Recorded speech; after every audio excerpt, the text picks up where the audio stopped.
ይላል። ለሁሉ ጸጋን ይሰጣል። የሚያልቅበት አይደለም፣ ባለጸጋ ነው፣ ሰጥቶ የሚያልቅበት አይደለም ማለት ነው። ስለዚህ ለአንዱ 5 ለአንዱ 2 እግዚአብሔር እኛን ወደ መቅደሱ ያስገባን ቀዳሽ ካህን ዲያቆን ያደረገን ሰንበት ቤት በተለያየ አገልግሎት የሾመን ስለሚወድን ስለሚያከብረን እንጂ በጎ ወይም ደግሞ የሚሾመው ወይ ደግሞ እግዚአብሔር በአገልግሎት ላይ የሚሾመው ሰው አጥቶ አይደለም። ዛሬ መክሊታችንን የቀበርን የጌታችንን ወርቅ የቀበርን ሰዎች ልንጠነቀቅ ይገባል። እንደዚህ ክፉ ባሪያ መጥፎ ዕድል ከመድረሳችን በፊት መክሊታችንን ልናወጣ ይገባል። ለአንዱ 1 ሰጠ ይላል። እንግዲህ ባለ 5 መክሊት የተሰጠው ወርዶ ወጥቶ 5 መክሊት አተረፈ ይላል። ይህ ባለ 5 የተባለ በቤተክርስቲያን ትርጓሜ በጣም በብዙ መንገድ ይተረጎማል።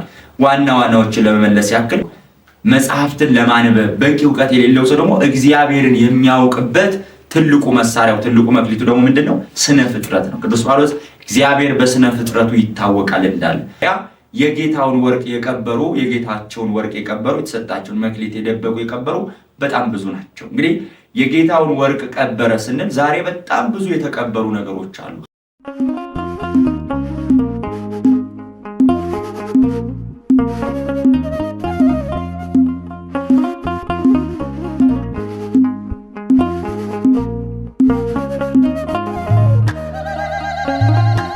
በስመ አብ ወወልድ ወመንፈስ ቅዱስ አሃዱ አምላክ አሜን። የጌታውን ወርቅ ቀበረ። ሰላም እንደምናላችሁ በመላው ዓለም ያላችሁ ውድ ኦርቶዶክሳውያን እንዲሁም የከራዲዮን መንፈሳዊ ሚዲያ ተከታታዮቻችን ሳምንታችንን ጠብቀን የአብይ ጾምን 6ኛውን ሳምንት ስያሜ ከዚህ ከ6ኛ ሳምንት ጋር በተያያዘ የሚነሱ የቤተክርስቲያን አስተምህሮ እግዚአብሔር አምላክ በዚህ ቀን ለወዳጆቹ ለልጆቹ ያዘጋጀውን መንፈሳዊ ማዕድ ይዘንላችሁ ቀርበናል። እንግዲህ እንደተለመደው ቤተሰብ ያልሆናችሁ ሚዲያውን ሰብስክራይብ በማድረግ ቤተሰብ እንድትሆኑ፣ ቤተሰብ የሆናችሁ ደግሞ ሼር፣ ኮፒ ሊንክ፣ ላይክ፣ ሼር በማድረግ ለሁሉም በማዳረስ እስከ መጨረሻ ድረስ አብራችሁን እንድትቆዩ ጌታ መንፈስ ቅዱስ በእኔ ላይ አድሮ የሚናገረውን መንፈሳዊ ቁም ነገር እንድትካፈሉ ጥሬን አስተላልፋለሁ።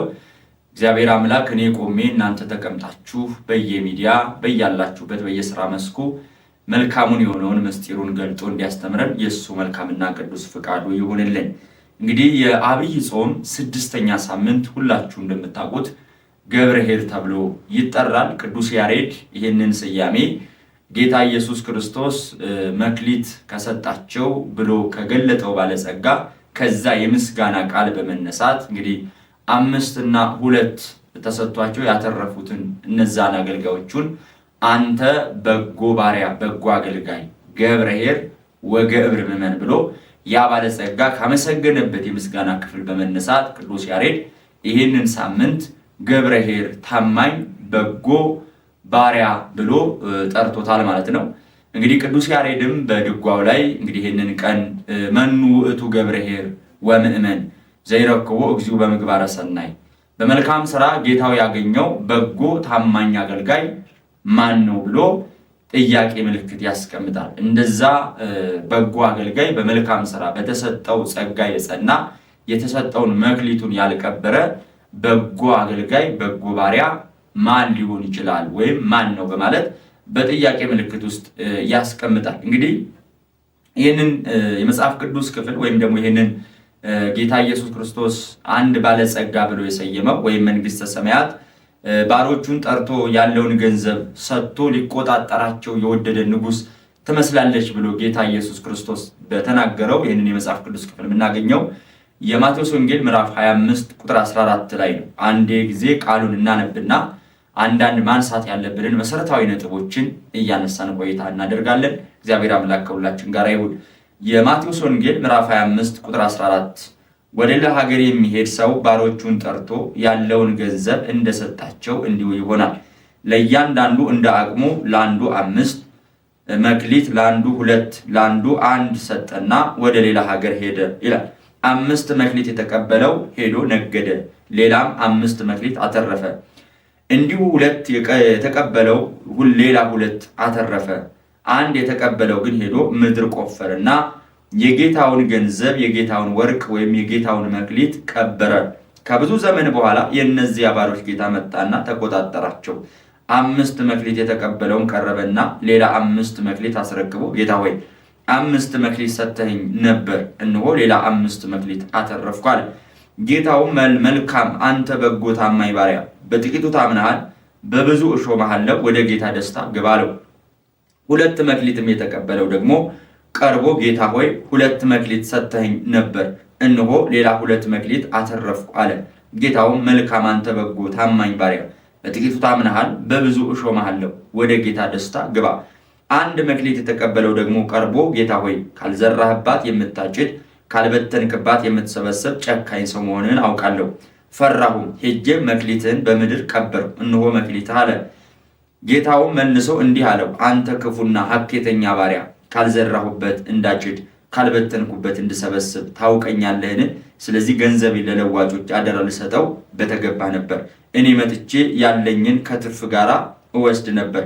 ስለዚህ መክሊቱን ውሰዱ፣ 10 መክሊት ላለው ስጡት፣ ላለው ሁሉ ይሰጠዋል ይበዛለትማል፣ ከሌለው ግን ያው ያለውን እንኳን ይወስዱበታል እያለ በዚህ የመጽሐፍ ቅዱስ ክፍል እንግዲህ በ6ኛው የገብርኤል ሳምንት ጌታ መንፈስ ቅዱስ ሊያስተምረን ወዷል። እንግዲህ የመጽሐፍ ቅዱስ ሐሳብ ሲሆን መነሻ የምናደርገው የትምህርታችን ርዕስ ግን የጌታውን ወርቅ የጌታውን መክሊት ቀበረ ይላል።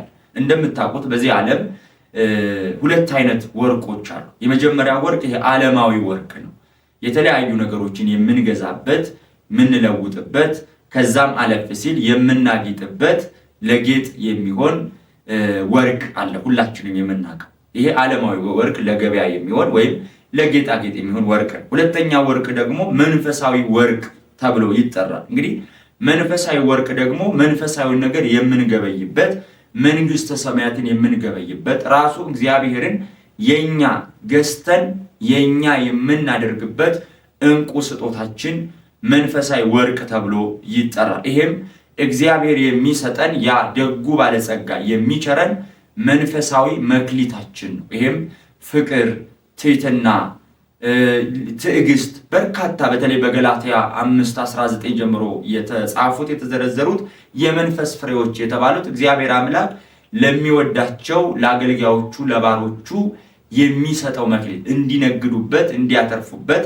ነግደውበት አትርፈውበት ሰማያዊውን መንግስት ሰማያዊውን ክብር የሚያገኙበት ወርቃቸው ነው ማለት ነው። ስለዚህ በዓለማዊ ወርቅ ብዙ ነገር እንደምንገበይ ሁሉ በመንፈሳዊ ወርቆቻችን በፍቅር፣ በሰላም፣ በአንድነት፣ በትዕግስት በእነዚህ ወርቆች ደግሞ መንፈሳዊ ብዙ ጸጋዎችን ብዙ በረከቶችን እንገበያለን ማለት ነው። ነገር ግን እንደ መጨረሻ ላይ እንዳለው 1 መክሊት 1 ወርቅ እንደተቀበለው እንደዛ ሰነፍና ሐኬተኛ ባሪያ የጌታውን ወርቅ የቀበሩ የጌታቸውን ወርቅ የቀበሩ የተሰጣቸውን መክሊት የደበቁ የቀበሩ በጣም ብዙ ናቸው። እንግዲህ የጌታውን ወርቅ ቀበረ ስንል ዛሬ በጣም ብዙ የተቀበሩ ነገሮች አሉ። ሀገር ወርቅ ናት፣ ሃይማኖት ወርቅ ናት፣ ሰላም ትሕትና ወርቅ ናት። እነዚህ ሁሉ ባልባሌ ነገር በስጋዊ ፈቃድ በስጋዊ መሻት ሆዳችን እንዲመላ ማናቸውም ስጋዊ ክብርን ስጋዊ ነገሮችን በማግኘት ብለን በመጠምጠሚያችን ወይም ጉድጓድ ቆፍረን የቀበርናቸው ውድ ወርቆቻችን ናቸው ማለት ነው። ስለዚህ ይሄ መጨረሻ ላይ ያለው ባሪያ ወርቁን እንደቀበረ ሁሉ እኛ ዛሬ ብዙ ነገር ቀብረናል። ሀገራችን ክብሯን እየገለጥን አይደል? እንዲሁ በሃይማኖታችን እየቆራን አይደል? ብዙ ሰው ሃይማኖቱን ለድቃቂ ሳንቲም ሃይማኖቱን ለሆዱ ብሎ አሳልፎ የሚሰጥ በጣም ብዙ አለና የጌታውን ወርቅ የሚቀበረ የሚለው ሐሳብ በብዙ መንገድ ለኛ አሁን ያለንበትን የኛን ማንነት የሚያወሳና በብዙ ሊያስተምረን ስለሚችል ይሄንን ርዕስ መርጠነዋል። እንግዲህ ምናልባትም የትምህርቱ ርዕስ ወይ ደግሞ በዚህ መጽሐፍ ቅዱስ ላይ የተጻፈው ሐሳብ ሰፊ ከመሆኑ አንፃር እንዲያዝልን እኔ በ7 ዋና ዋና ነጥቦች ከፍዬ ነግራቸዋለሁ ማለት ነው። ከመጽሐፍ ቅዱስ አንፃር የመጀመሪያው እንግዲህ በዚህ በመጽሐፍ ቅዱስ ክፍል ላይ ስናይ የባለጸጋውን ስጦታ የባለጸጋውን ደግነት እናያለን። ይሄንንም 3 ነጥብ ለማንሳት እንወዳለን። ለምሳሌ ይህ ባለጸጋ ሲሰጥ ወርቅና እንቁ ነው የሰጠው። ለአገልጋዮቹ ጠርቶ እንግዲህ አንድ ሰው ወደ ሩቅ ሀገር ሲሄድ ወደማይመለስበት ወይ ደግሞ ወደ ሩቅ ሀገር ሲሄድ የሚሰጠው ስጦታ ወርቅ ነው ወይ ውድ ነገር ነው ወይ ሲባል አይደለም። ለምሳሌ እኛ ወደ ሩቅ ሀገር ብንሄድ ብዙ ወደምንቆይበት ስፍራ ብንሄድ ልንሰጥ የምንችለው እኛ መጀመሪያ የሚረባውን የሚጠቅመውን የምናጌጥበትን የምንለብስበትን የምንበላውን የምንጠጣውን የምንለብሰውን ከቋጠርን በኋላ የተረፈንን ነገር ወይም ደግሞ የማንጠቀምበትን ነገር ለሚቀራው ሰው እስኪ ይሄ ከጠቀመው ውሰደው፣ ይሄ ከሚሆን ከሆነ ልበሰው ብለን እንሰጣለን። የተረፈንን ነው የምንሰጠው፣ ወይ ደግሞ የማንጠቀምበትን ነው የምንሰጠው። ይህ ባለጸጋ ግን ውድ የሆነውን የከበረውን ነገር ለአገልጋዮቹ ሰጥቷቸው ወደ ሩቅ ሀገር ሄደ። ሩቅ ሀገር ማለት እንግዲህ ጌታ ኢየሱስ ክርስቶስ ለሐዋርያት ለደቀ መዛሙርቱ ውድ የሆነ ጸጋ የከበረን መክሊት ሰጥቶ ወደ ሰማየ ሰማያት ማድረጉን የሚገልጽ ነው። አባቶቻችን ሰማይ ሩቅ አደራ ጥብቅ እንዲሉ ሩቅ የተባለው ወደ ሰማየ ሰማያት ማድረጉን ነው። ያ ባለጸጋ መጥቶ ተሳሰባቸው የሚለው ደግሞ ጌታ ኢየሱስ ክርስቶስ በዕለተ ምጽአት ሲመጣ ጸጋ መክሊት የሰጣቸውን ሰዎች እንደሚተሳሰባቸው የሚገልጥ ነው። ስለዚህ የዚህ የባለጸጋው ስጦታ በጣም እጅግ በጣም ደግና ቸር ስለሆነ ወርቅ፣ መክሊት፣ ዕንቁ አልባሌ ነገር ጊዜያቸውን የሚያጠፉበት ነገር ሳይሆን የሰጣቸው ነግደው የሚያተርፉበት የሚከበሩበትን ቢሰሩበት ቢያተርፉበት ለነሱም ሊጠቅም የሚችል ሰዎችንም ሊጠቅሙበት የሚችል ውድ ነገር መስጠቱን በዚህም የባለጸጋውን ታላቅ ቸርነትና ደግነት እንረዳለን። ሁለተኛው ስጦታው የተቀባዮቹን አቅም ያገናዘበ። እንደሚታወቀው 3 አገልጋዮችን ጠርቶ ለአንዱ 5 ለአንዱ 2 ለአንዱ 1 ለአንዱ ነው የሚለው፣ አንደኛ አይደለም የሚለው። ምንም እንኳን የመክሊት ልዩነት ቢኖረውም ነገር ግን የማበላለጥ ልዩነት የለውም። ይህንን 5 መክሊትና 2 መክሊት የተቀበሉት ሰዎች አትርፈው ሲመጡ ከመለሰላቸው መልስ እንረዳለን። ስለዚህ ስጦታው የተቀባዩን አቅም እንደየአቅማቸው ነው። አንዳንድ ጊዜ ከአቅማችን በላይ የምንቀበል ከሆነ ልንከስር እንችላለን። እኛም ጠርተን ሌላውን ልናጠፋ እንችላለን። ስለዚህ ይህ ባለጸጋ፣ ይህ ደግ ሰው፣ ይህ ቸር ሰው እንደየአቅማቸው ስጦታ ሰጣቸው። 5 ብርቱ ለሆነው ጠንካራ ለሆነው 5 መክሊት በሰጠው ያተርፋል፣ አቅሙ ነው፣ ይነግዳል፣ ከአቅሙ በላይ አይሆንበትም ብሎ 5 መክሊት ሰጠ። ከዛ በታች ላለው ደግሞ 2 መክሊት ሰጠ። አንድም የተሰጠው ሰስቶ ሳይሆን ወይም ደግሞ ለባለ 5ቱ አድርቶ ሳይሆን ባለጸጋ አንድ የተሰጠው ሰው አቅሙ ስለሆነ ነው። ምናልባትም አንዳንድ ጊዜ በዚህ ላይ ሚስጥር ስንመነምር 5 ለሚገባው ሰው 1 ሰጥቶ ቢሆን ኖሮ ያ ባለጸጋ 5 ተሰጥቶ 10 ካደረገው የተሻለ ትርፍ ላያገኝ ይችል ነበር። ስለዚህ ባለ 5ቱ ለባለ 5ቱ 5 መስጠቱ የተሻለ ትርፍ እንዲያገኝ ሆነ ማለት ነው። ለባለ 2ቱም እንደያቅሙ ማለት ነው። ምናልባትም 1 ለተሰጠውና ለቀበረው ሰው 5 መክሊት ሰጥቶት ቢሆን ኖሮ ይህ ሰው ሰነፍ ስለሆነ ሀኬተኛ ስለሆነ ያንን 5ቱን መክሊት ቀብሮ ኪሳራ ውስጥ ሊጥለው ይችል ነበር። ስለዚህ የባለጸጋ የሁሉንም አቅም የሚያውቅ እንደሚገባቸው ሰርተው እንዲያተርፉበት በስጋም በነፍስም የሚከበሩበትን ሁልጊዜ መንፈሳዊ ጸጋ ይሰጣል። ቅዱስ ጴጥሮስ በአንደኛ ጴጥሮስ ምዕራፍ 5 ቁጥር 5 ላይ እግዚአብሔር ለትሑታን ጸጋን ይሰጣል ይላል። ለሁሉ ጸጋን ይሰጣል፣ የሚያልቅበት አይደለም። ባለጸጋ ነው፣ ሰጥቶ የሚያልቅበት አይደለም ማለት ነው። ስለዚህ ለአንዱ 5 ለአንዱ 2 ለአንዱ 1 ሰጠ ይላል። እንግዲህ ባለ 5 መክሊት የተሰጠው ወርዶ ወጥቶ 5 መክሊት አተረፈ ይላል። ይህ ባለ 5 የተባለ በቤተክርስቲያን ትርጓሜ በጣም በብዙ መንገድ ይተረጎማል። ዋና ዋናዎችን ለመመለስ ያክል ምናልባት ይሄ ባለ 5 የተባለው ሊቀ ጳጳስ ወይም ደግሞ በዘመኑ አጠራር ፓትርያርክ ሊቀ ጳጳስ ነው ይላል። ይህም አንድ ሊቀ ጳጳስ እነዚህ መክሊቶች አሉት። እርሱም ድቁና አለው፣ ክህነት አለው፣ ጵጵስና አለው፣ ሊቀ ጵጵስና አለው፣ ኤጲስቆጶስነትም አለው። እነዚህ 5 መክሊቶች አሉት። ሌላው ባለ 5 የሚባለው ፍጹም ትምህርትን የተማረ እና ተምሮ ያልያዘ ተምሮ ያላስቀረ የተማረውን ትምህርት ለሌሎች አስተምሮ እንደራሱ አይነት ደቀ መዝሙር ያፈራ ሰው ባለ 5 መክሊት ይባላል ማለት። ፍጹም ትምህርት የቤተክርስቲያንን ትምህርት ጠንቅቆ የተማረ ጠንቅቆ ተምሮ ቁጭ ያላለ እንደሱ የቤተክርስቲያንን ትምህርት ለትውልድ የሚያስተላልፉትን ሌሎቹን ደቀ መዛሙርት እሱን አስመስሎ ያወጣ ሰው ይህ ባለ 5 መክሊት ይባላል። ለምሳሌ ቅዱስ ጳውሎስ ቅዱስ ጢሞቴዎስን እሱን አስመስሎ እንደሰራው እርሱን አስመስሎ እንዳወጣ፣ ቅዱስ ጴጥሮስ ደግሞ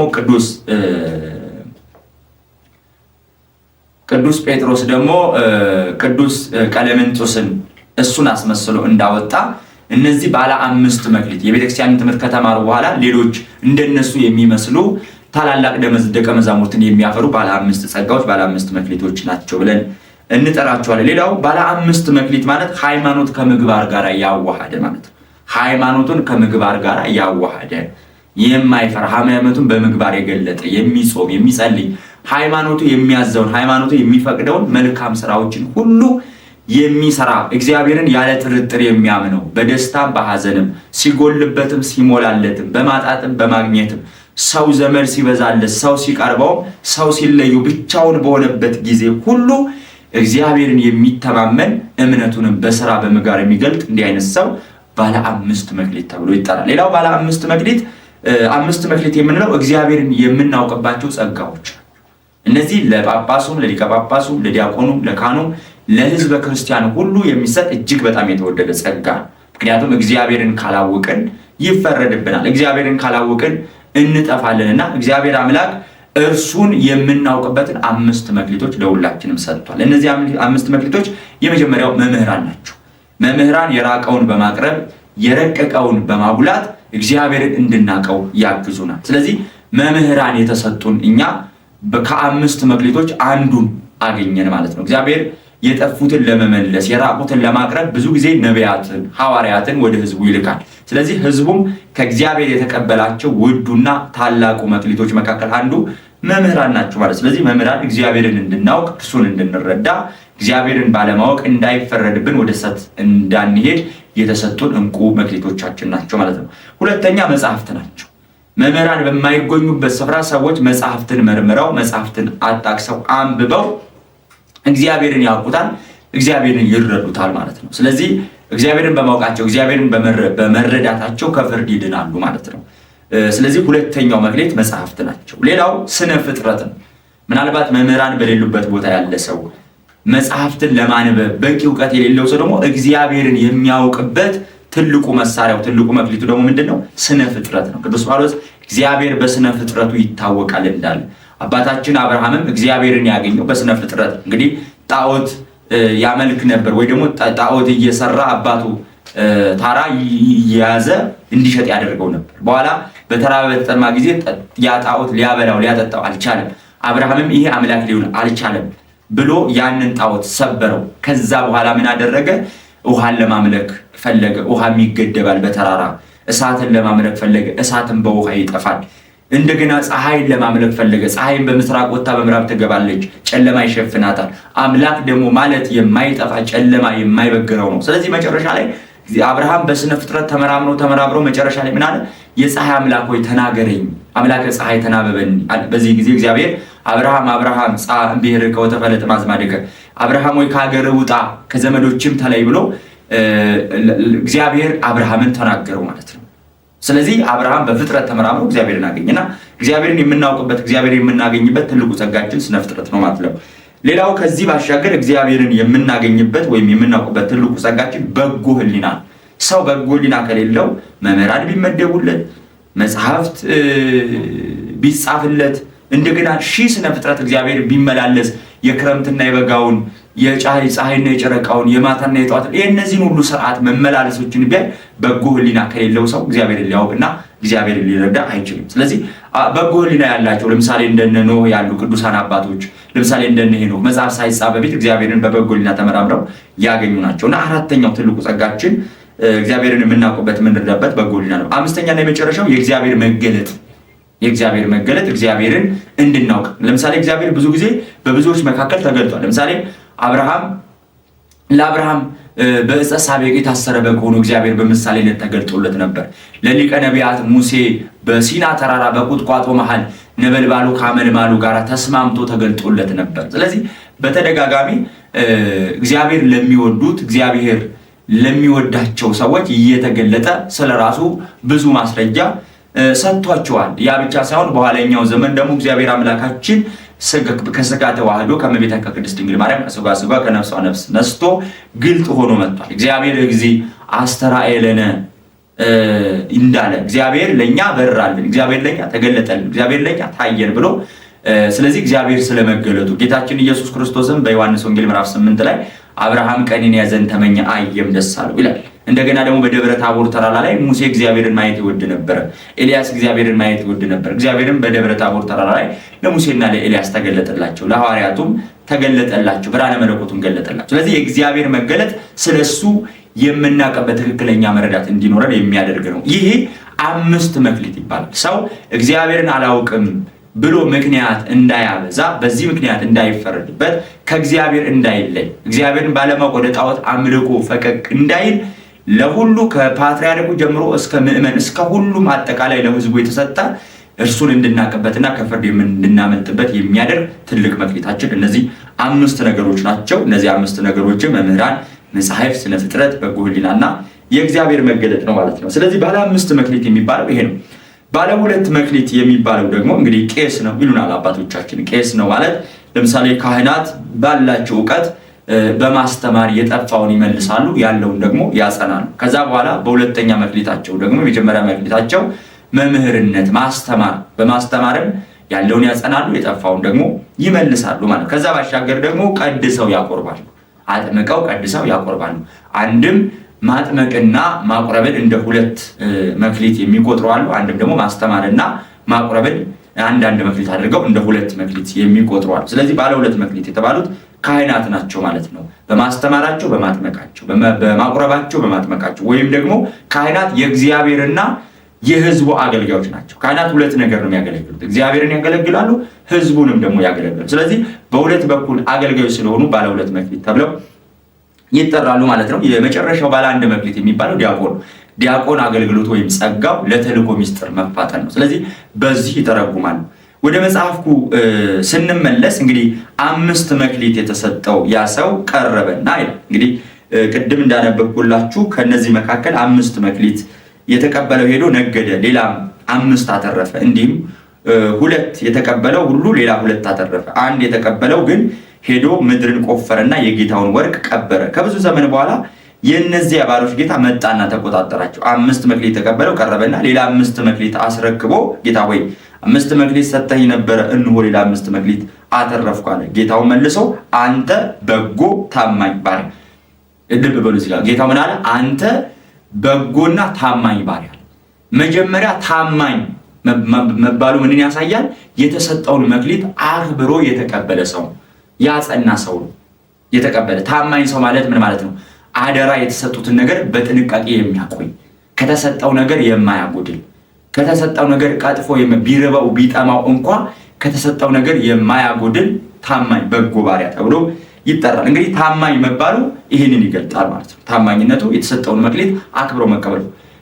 በጎ ባሪያ መባሉ ደግሞ ሮጦ ፈጥኖ ሄዶ ከማናቸውም ነገር ሳያሰጋው፣ ይሄ የመጀመሪያው ሀኬተኛው አገልጋይ የፈራቸውን ማናቸውም ነገር ሳይፈራ እሳቱ ይበላኛል ወይ ደግሞ ነገስታት ተከራክረው ያስክዱኛል፣ መናፍቃን ያስክዱኛል፣ ነገስታት ከፍ ብለው ከአንገቴ ዝቅ ብለው ከባቴ ይቆርጡኛል ብሎ ሳይፈራ መክሊቱን ወጥቶ ወርዶ ማዕበሉን ሳይፈራ ውርጩን ሳይፈራ ጨለማውን ሳይፈራ ድምፀ አራዊቱን ግርማሌቱን ሳይፈራ ወጥቶ ወርዶ መክሊቱን ያተረፈ ጸጋውን የጠበቀውን አንተ በጎ ባሪያ አለው። በዚህ ብቻ አላበቃም፣ በጥቂቱ ታምነሃል ይላል። ቅድም መጀመሪያ ላይ ገልጬላችሁ ይሄ ባለጸጋ እጅግ በጣም የቸርነት አባት ነው። ምክንያቱም ትንሽ ነገር ሰጥቶ በትንሿ እኛ ጥቂት ነገር ስናተርፍ አብዝቶ የሚባርክ ከጸጋ ላይ ጸጋ የሚያጎናጽፍ ትልቅ አባት ነው። እንግዲህ በዚህ በማቴዎስ ወንጌል ምዕራፍ 19 ላይ ጌታችን አምላካችን መድኃኒታችን ኢየሱስ ክርስቶስ ቅዱስ ጴጥሮስ ምን ብሎ ጠየቀው? እኛ ሁሉን ትተን የተከተለ ምን እናገኛለን አለ ቅዱስ ጴጥሮስ። እናንተ ሁሉን ታችሁ የተከተላችሁኝ፣ እነሆ የሰው ልጅ በፍርድ በሚመጣበት ሰዓት እናንተም በ12ቱ ነገደ እስራኤል ላይ ተቀምጣችሁ ትፈርዳላችሁ። ከእናንተ መካከል ወንድሙን እህቱን ያለውን ማናቸውን ነገር የሰጠ እኔ እውነት እላችኋለሁ ዋጋውን 100 እጥፍ አበዛለሁ። ስለዚህ ይህ ባለጸጋ ጥቂት ነገር ብናተርፍለት፣ ጥቂቷን ነገር ብንይዝለት፣ በጥቂቷ ነገር ብንታመንለት አብዝቶ የሚባርክ አብዝቶ የሚሾም እጅግ በጣም ደግና የተወደደ ባለጸጋ መሆኑን በዚህ እንረዳለን። እና በጥቂቱ ታምናል፣ በብዙ እሾምሃለሁ። አንተ በዚህ ጥቂት በሆነው ዓለም በሚያልፈው ዓለም ታመንክልኝ፣ እኔ ደግሞ ብዙ በሆነው ብዙ ጸጋ ብዙ ክብር ባለው በማያልፈው በዘላለሙ ዓለም እሾምሃለሁ፣ በመንግስቴ እሾምሃለሁ ብሎ ወደ ጌታ ደስታ ገባ። የጌታ ደስታ የሚባለው ደግሞ ጌታ ኢየሱስ ክርስቶስ ደስ የሚለው እኛ ልንገባለት የምንወደው አስቀድሞም ያዘጋጀልን መንግስቱና ጽድቁ ነው ማለት ነው። በፍርድ ሰዓት እንኳ ጻድቃንን ኑ እናንተ የአባቴ ብሩካን ኑ ወደ እኔ ብሎ ወደ መንግስቱ ሲያስገባቸው፣ ኃጥአንን ደግሞ ሁሩምኔ ከኔ ወግዱ ብሎ ወደ ዘላለም እሳት ሲሸኛቸው በጣም ፍጥረቱ ናቸውና በጣም ያዝናል ይላል በቅዳሴ ያዕቆብ ዘስሩግ ላይ። ስለዚህ ወደ ጌታ ደስታ ገባ ማለት ጌታ ብትገባለት ወደሚመኘው፣ ጌታ ብትገባለት ወደሚፈልገው። ለምሳሌ ጻድቃን ወደ እርሱ ሲመጡ ደስ ይለዋል እግዚአብሔር። ኃጥአን ደግሞ ወደ ከሱ ሲርቆ እግዚአብሔር ያዝናል። ስለዚህ ወደ ጌታ ደስታ ገባ ማለት ይሄንን የሚያሳይ ነው ማለት ነው። ስለዚህ ሁለት መክሊትም የተሰጠው ምስጋናው ሐሳቡ ተመሳሳይ ነው። አንተ በጎ ባሪያ በጥቂቱ አምነሃል፣ በብዙ ሾምሃለሁ ወደ ጌታ ደስታ። እዚህ ጋር እንግዲህ ልብ በሉ 5 መክሊት ተሰጥቶት 5 ያተረፈውን 2 መክሊት ተሰጥቶት 2 መክሊት ያተረፈውንም ተመሳሳይ የሆነ ጸጋና ክብር ነው። ብንዘምር የሚቀድሰው የሚዘምረው የሚያስቀድሰው በእውነትና በፍቅርና በመንጠቀቅ ቢያገለግሉት ተመሳሳይ የሆነ ጸጋ ነው የሚሰጥ እግዚአብሔር። አይ አንተ ዲያቆን አንተ እንደዚህ ነህ አይል፣ በጥቂቱ የታመነ አብዝቶ የሚጾም። ስለዚህ እግዚአብሔር በብዙ የሚያገለግሉትን በብዙ የሚሾም ያ 2 የተሰጠው ሰው ከዛ በላይ ማትረፍ ይችላል። አቅም ነው ጸጋ ነው ተብሎ 2 ስለተሰጠው ያችን ወርዶ ወጥቶ አተረፈ። ስለዚህ 5 መክሊት ካገኘው እኩል ክብርና ጸጋን ወረሰ ማለት ነውና ፍትሃዊነትን ያሳያል። የባለ ጸጋ እውነተኛ ፍትሃዊነትን የሚገልጥ ነው ማለት ነው። ስለዚህ በተለያየ ጸጋ እኩል ክብር መስጠቱን እናያለን። ወደ መጨረሻው ስንሄድ እንግዲህ 1 መክሊት የተቀበለው ሰው መጣና ይላል። እንግዲህ ይህ ሰው 1 መክሊት የተቀበለው ሰው በጣም ብዙ ተደራራቢ ችግሮች ነበሩበት። ይሄም ስንፍና ነበረበት፣ ክፋት ነበረበት፣ ትዕቢት ነበረበት።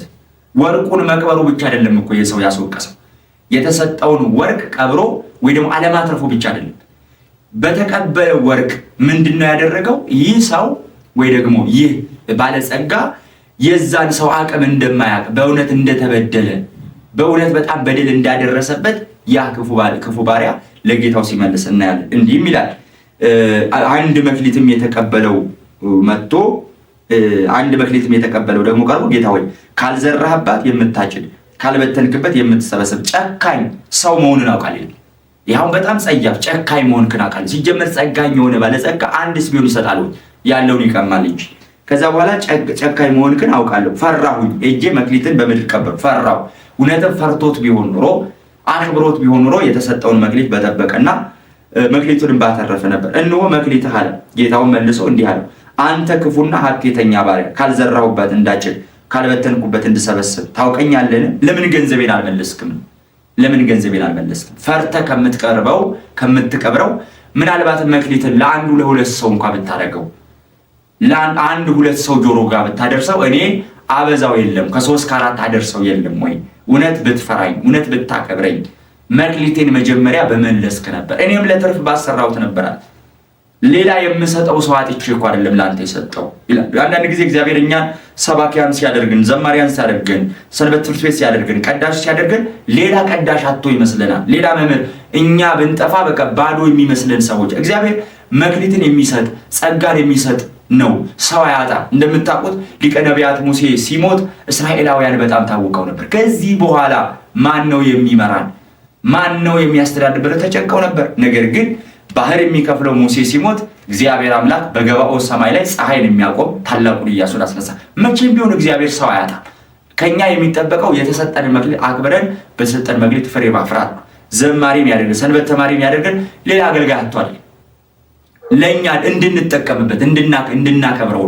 ስለዚህ ማገልገል ካልቻል ዛሬ ብዙ አገልጋዮች ከነሱ በላይ እግዚአብሔር ሰው የማያገኝ ይመስል ሰው አጥቶ እነሱን ያስገባቸው ይመስል በጣም በእጅጉ በአገልግሎቱ የሚቀልዱ መክሊታቸውን እየተበጠሙ የሚቀብሩ በጣም በርካታ ሰዎች አሉ። ስለዚህ እግዚአብሔር እኛን ወደ መቅደሱ ያስገባን ቀዳሽ ካህን ዲያቆን ያደረገን ሰንበት ቤት በተለያየ አገልግሎት የሾመን ስለሚወድን ስለሚያከብረን እንጂ በጎ ወይም ደግሞ የሚሾመው ወይ ደግሞ እግዚአብሔር በአገልግሎት ላይ የሚሾመው ሰው አጥቶ አይደለም። ዛሬ መክሊታችንን የቀበርን የጌታችንን ወርቅ የቀበርን ሰዎች ልንጠነቀቅ ይገባል። እንደዚህ ክፉ ባሪያ መጥፎ ዕድል ከመድረሳችን በፊት መክሊታችንን ልናወጣ ይገባል። እኔ ይሄ ይቀረኛል ይሄ አልተሰጠኝም ብለን በሌለን ነገር እግዚአብሔርን ከማማረር በፊት ባለን ነገር መጠቀም አለብንና ይህ ባለጸጋ ምን አለ? ሰው ካልዘራህበት የምታጭድ ጨካኝ መሆንክን ፈራሁ ብሎ ብዙ ነገር ሲናገር ምን አለ?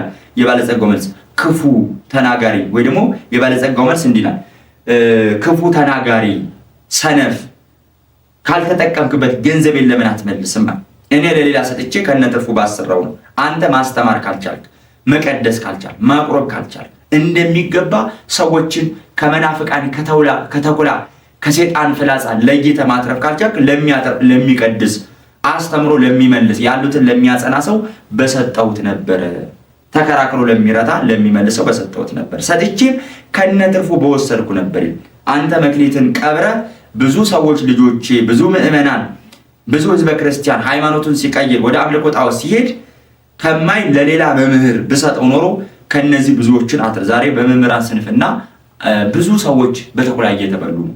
ብዙ ሰዎች ብዙ ምዕመናን ወደ አምልኮተ ጣዖት እየሄዱ ወደማይገባ ነገር እየሄዱ። ስለዚህ መክሊታችን አክብረን ልናተርፍ ይገባል ማለት ነው። ከዛ በኋላ ምን አለ? የመጨረሻው እንግዲህ ከቃሌ የተነሳ ጨካኝ እንደሆነ ካልዘራሁበት የምሰበስብ የማጭድ ካልበተንኩበት የምሰበስብ መሆን ካወቅ ከቃሌ የተነሳ እንዲሁ ፈርድብሃለሁ ብሎ ያን ሰው ጥርስ ማፋጨት ወዳለበት ወደ ዘላለም እሳት እንዳስገባው በዚህ የተወደዳችሁ እግዚአብሔር ልጆች በውስጣችን ብዙ መክሊት አለ። እግዚአብሔር መክሊት ያልሰጠው ሰው የለም። ሁሉ መክሊት ሰጥቶታል። ግማሹ ይቀድሳል፣ ግማሹ ይሰብካል፣ ግማሹ ይዘምራል። የማስታረቅ ስልጣን የተሰጠናለን፣ የመምከር ስልጣን የተሰጠን ሰዎች አለን። በተለይ አረጋውያን አባቶች ድሃ ተበደለ፣ ፍርድ ተጓደለ ብለን ለድሆች ሰዎች እንድንጮህ መክሊት ሰጥቶናል። ዛሬ ድሃ ተበደለ፣ ፍርድ ተጓደለ የሚል ሰው የለም። መክሊቱን ቀብሯል። ዝም ይሄ ሁሉ ሰው እየሞተ የሁሉ ኦርቶዶክሳን እየታረደ በየቤቱ ሀገራችን ኢትዮጵያ ስትናወጥ ሃይማኖታችን እንዲህ ማቅ ስትለብስ ለምን ብሎ የሚናገር ሰው የለም። ሆዱ እንዳይጎድል ከሆነ ሹመቱ እንዳይሻል መክሊቱን ጠቅልሎ የቀበረ ሰው ብዙ ነው። ልንናገርበት በሚገባው ጉዳይ መናገር አለብን። ምክንያቱም መክሊት እኮ ነው። እኛ የተጣላውን ልናስታርቅ የተበተነውን ልንሰበስብ መክሊት ስለዚህ መክሊታችንን ከመቅበራችን የተነሳ በጣም ብዙ ግፍ እያየን ነው። ብዙ ነገሮች እየተበላሹ ነውና ብዙዎቻችን ጸጋ ማለት መዘመር ብቻ አይደለም። ጸጋ ማለት ማስተማር ብቻ አይደለም። ጸጋ ማለት በሰብሬት ማገልገል ብቻ አይደለም። ብዙ አይነት ጸጋ ተሰጥቶናል። ተናግረን ብዙዎችን እንድንመልስ ወደ እግዚአብሔር እንድናመጣ የተጣላውን እንድናስታርቅ ሀገር እንድናጸና ታው እንድንል ብዙ ነገሮችን እንድናደርግ ሁላችንም በየበኩላችን ድርሻ ጸጋ ተሰጥቶናልና ጸጋችንን አክብረን እንድንጠቀም እንደ ባለ አምስቱና እንደ ባለ ሁለቱ ጸጋችን አትርፈን ያ ባለ ጸጋ ያ ንጉስ ሲመጣ የሚገባንን ክብር እንዲያድለን ጌታ መድኃኔዓለም በቸርነቱ ያግዘን። አንድ መክሊት ተሰጥቶ እሷን ከቀበረ ጥርስ ማፋጨትና ወደ እሳቱ ከተጣለው ከዛ ሰው ድል ፈንታችን እንዳያደርግልን እንግዲህ ሁላችንም ልብ መግዛት መቻል አለብን፣ ማሰብ መቻል አለብን። መክሊቶቻችንን እናትርፍ። ለብልጭልጭ ነገር ብለን ወርቆቻችንን አንቅበር። መናገር ባለብን ጉዳይ ላይ እንናገር፣ ማስተማር ባለብን ጉዳይ ላይ እናስተምር፣ ማገልገል ባለብን ጉዳይ ላይ እናገልግል። ይህ በዚህ ሳምንት ቤተክርስቲያን ለልጆቿ የምታስተላልፈው መንፈሳዊ ቁም ነገሯ ነውና የጌታውን ወርቅ ቀበረ ይላል የማቴዎስ ወንጌል ምዕራፍ 25 ቁጥር 14 ጀምሮ ያለ የእግዚአብሔር ቃል ነውና በዚህ ቃል ያስተማረን የመከረን ቅዱስ አባት እግዚአብሔር ስሙ የተመሰገነ ይሁን። በቀጣይ ሳምንት በሌላ ርዕሰ ጉዳይ በሌላ ርዕስ በሌላ መንፈሳዊ ቁም ነገር እንገናኛለን። እንደተለመደው አዲስ ከሆናችሁ ዩቲዩብ ሰብስክራይብ አድርጉ፣ ነባር ከሆናችሁ ደግሞ ላይክ ሼር በማድረግ ለሁሉ እንዲዳረስ የበኩላችሁን አስተዋጽኦ አድርጉ። እግዚአብሔር ሰላም እግዚአብሔር ጸጋ ከሁላችን ጋር ይሁን። መልካም ጊዜ